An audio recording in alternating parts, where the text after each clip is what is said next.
Okay, so we're on a new section of the workbook, new contemplation. Um, Prior to our using the lesson as a way to focus our mind and open to, for many, um, direct sort of contact um, with reality, with creation, and to others. This is the means by which they're eliminating their fear of that contact through the reasonability of Jesus' divine logic, through the companionship that we are offering each other when we do these videos, and through the witnessing that we do um, for each other based on the experiences that we have.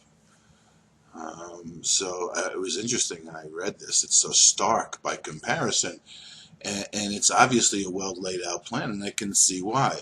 So what we've been doing over the course of these last however long is fostering a condition in our mind, utilizing the divine reasonability of Jesus in his presentation of the truth of who we are, the truth of who our Creator is, the truth of who he is in relationship to us and our salvation, and the truth in regards to how we too can allow our mind to touch upon the Christ mind that Jesus has embodied, if you will, for a second, and begin to utilize the strength and love and understanding that translates, that the experience of that mind translates into within the world of space and time. And there's no more stark comparison or how is it, harsh sort of harsh tone than what the ego is and what the ego offers. And I think part of Jesus's plan in the way this is laid out is to help us, having gone through this, to free our mind, because many of us are having experiences. It's working in many of us. We're feeling, the love of God within us. Whether it's constant or not is not important right now. The fact that we're freeing ourselves from fear and guilt, utilizing forgiveness, the fact that our perception of what life here has been altered sufficiently so we no longer see ourselves as victims, the fact that in our new understanding of ourselves, we recognize an equality of the brotherhood of man and mankind, and we see that a common purpose ultimately is what we all work for, whether we are aware of it or not. Now, when you not work for it, in a sense, you work for the ego at a cross purpose, and the experience of that cross purpose is played out in the body and in your world. Okay? Now, when we read this, in a sense, you're going to see, you're going to begin to feel the harsh reality the ego fosters and its cruel dictates that get played out within you and your relationships, as opposed to the flow of creation and those moments of peace and joy that we have been spending with each other and with our Creator. So now the ego is, what is the ego? The ego is idolatry. It makes everything an idol, puts everything outside of you, gives everything a separate identity, causes you to feel like you are not whole. It's a sign of limited and a separate self, born in the body, doomed to suffer, and to end its life in death. It is the will It is the will that sees the will of God. In other words, it is the will, small w, that sees the will, large W, of God as enemy and takes a form in which it is denied. So at every turn, the ego is in opposition to the will of God and takes a form to make the opposition seem more real than the will of God. The ego is the proof that strength is weak and love is fearful. Life is really death, and what opposes God alone is true. Exactly, that's what we're saying. The ego is insane. It's in fear. It stands, this is a great line, it stands beyond the everywhere, apart from all, in separation from the infinite. In its insanity, it thinks it has become victor over God himself, and in its terrible autonomy, it sees the will of God has been destroyed, mostly because where this gets played out is in your perception and in your projection of what is occurring in your world. And when you are in that state of mind, it feels like there is no God, and chaos has triumphed over the will of God and the law of God, because the law of God is nowhere to be found or seen. And the reason why that's true is because you've identified with the ego and fostered a condition wherein which opposition to God seems possible. But that could only be a dream if God's will is total, whole, and perfect, outside of which there is nothing. The Son of God is egoless. Now,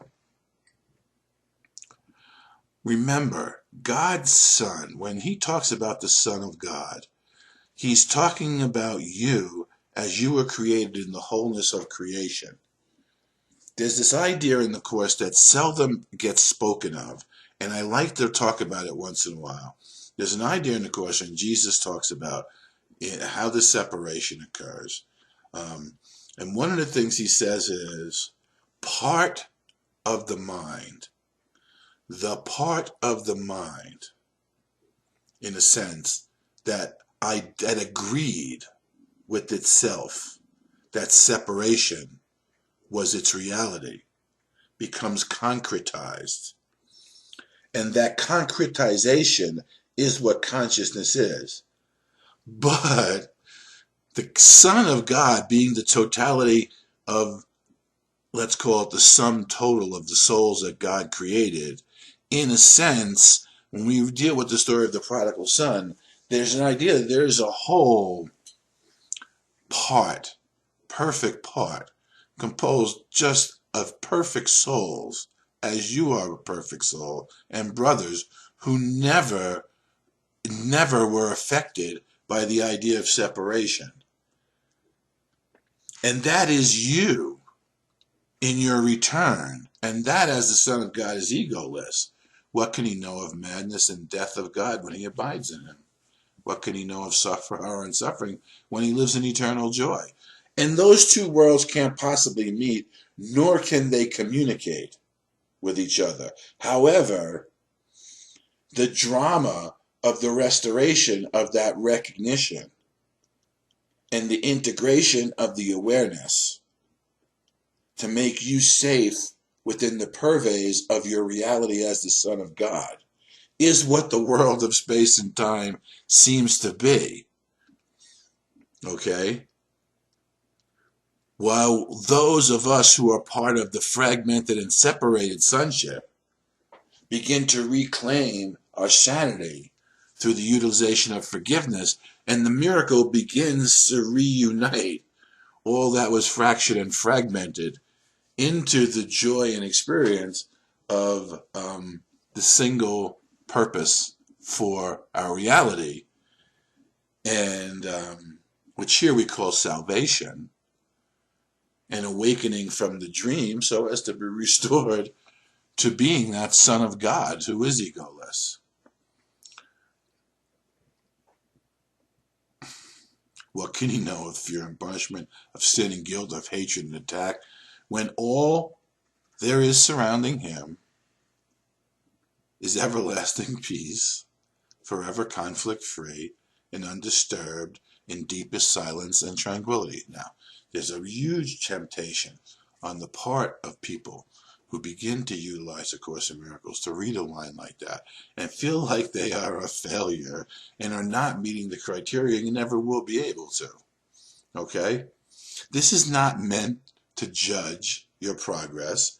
Because remember, Jesus himself says midterm marks are not recorded on your final record. And as he said, if you take him as your teacher, he assures you you're going to pass the final exam. Okay? I assure you're going to pass the final exam. And if you've become miraculous in your mind and heart and your dealings in the world, you will shorten the time that it takes for you to remember that you did pass your final exam, but you will learn to use conditions such as these. Okay, when he says, what can he know of fear and punishment, of sin and guilt, of hatred and attack? Conflict, forever conflict, flee and undisturbed. Okay, now, the ego would want you to judge yourself as a failure because in your mind, you're going to say, I'm not conflict free yet. I still have conflict. And I still get disturbed. And I don't have all the time the deepest sense of tranquility and silence. Okay? Now, the ego would use this to judge. The spirit would use this to help you remember that that is your natural state. And through forgiveness and the continued action of the miracle in time, we elevate and integrate our understanding of who we are beyond the voice of the ego as we go back through our mind and heal or forgive ourselves of those incidents that we constantly use to prove to ourselves that we're not the Son of God. Because we're not always tranquil. To know reality is not to see the ego and its thoughts, its works, its acts, its laws, its beliefs, its dreams, hopes, plans, its salvation, and the cost. The cost belief entails. That's what it wants to hide from you. It wants to hide from you the cost that the belief and all these things entail. Because if you knew the cost experientially, if you could remember what you were prior to you paying the price, you would remember the price was not being worth paid, and you would hasten the use of forgiveness and broaden the scope of what you allow it to act on, because you would understand that you lost the totality of your reality. And in the recognition of that reality and the restoration of it, there's no single problem ever, because that is the kingdom of heaven, where only love extends and where life is infinite and eternal. Okay? If you knew, and the moment you begin to have these experiences, the motivation will be the peace of God. That's why this course says peace is the goal of this course, because peace is the motivating factor. We all want peace, and when we achieve the peace of God, it's a peace that isn't disturbed. That doesn't mean that we're going to live there, but it does mean we're recognizing there's a reality that is not this one, wherein which there's a true, whole, perfect peace. And we could utilize that to help us sort out that which keeps us from experiencing that eternally. That's how we save each other. That's how we save the world. In suffering, the price for faith in it is so immense, the crucifixion of the Son of God is offered daily. At its dark and shining, blood must flow before the altar. Yet will one lily of forgiveness change the darkness into light? Yes. There's a moment in each and every one of us, and I know this is so because that moment is in me, and has occurred. There's a moment in each and every one of us when we finally do see the price that we have paid in the suffering that has accumulated in our recognition, in the pain that we experience, and the turmoil that we face each day, where we no longer want to pay that price.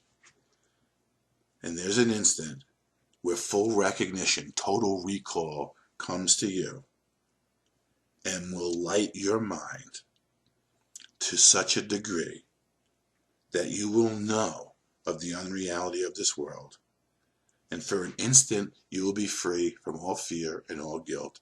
Know yourself as God created you, and know God as your creator, and your brothers as that along with you, created whole and perfect. You will know that, and it will light up your mind, and that light will remain with you, even in the world of space and time, if for a second we forget. Because remember, we're going to elevate, we're going to raise up our bottom by using the forgetting to forgive that which has kept us down in the past, so that the past has become so free of fear and guilt and regret that the future can be brand new. And in that vortex of energy, peace will be restored forever to the holy minds which God created as his son. His dwelling place is joy, his love, completely his, completely one with him. Lesson 331, there is no conflict for your will, for my will is yours. How foolish, Father, to believe your son could cause himself to suffer when it couldn't possibly be God's will. Could he make a plan for his damnation and be without a certain way to his release? You love me, Father. You could never leave me desolate to die within a world of pain and cruelty. How could I think that love has left itself? This is just a prayer. This is the prayer, the confession of one who has seen past the illusion of space and time, past the darkness into the recognition of the truth of the fact that life is whole, perfect, undestroyable, eternal, and infinite. And this is not that. And this is the confession of one who has gone beyond the dream and come back to laugh at himself and help you to laugh at yourself as we laugh, as we remember to laugh at the ideas the ego presents to us of separation as proof that it actually occurred. And so we carry this light with us, and when we look out from that light and we see what the ego fosters in order to prove the reality of the world of darkness, we can laugh and free ourselves from the ego's dictates and be a light unto the world. Forgiveness shows us that God's will is one and that we share it. Let us look upon the holy sites forgiveness shows today, that we may find the peace of God. Amen. And those holy sites, what you're going to begin to see, I don't know how to talk this, right where you're viewing the world, right here, right in front of you where you're viewing the world, when the light enters and restores your spiritual eye to its natural activity, you'll see there's a whole nother interaction, world of communication, world where things are being restored, taking place where you previously thought the fragmentation of separation and the guilt and fear was reigning.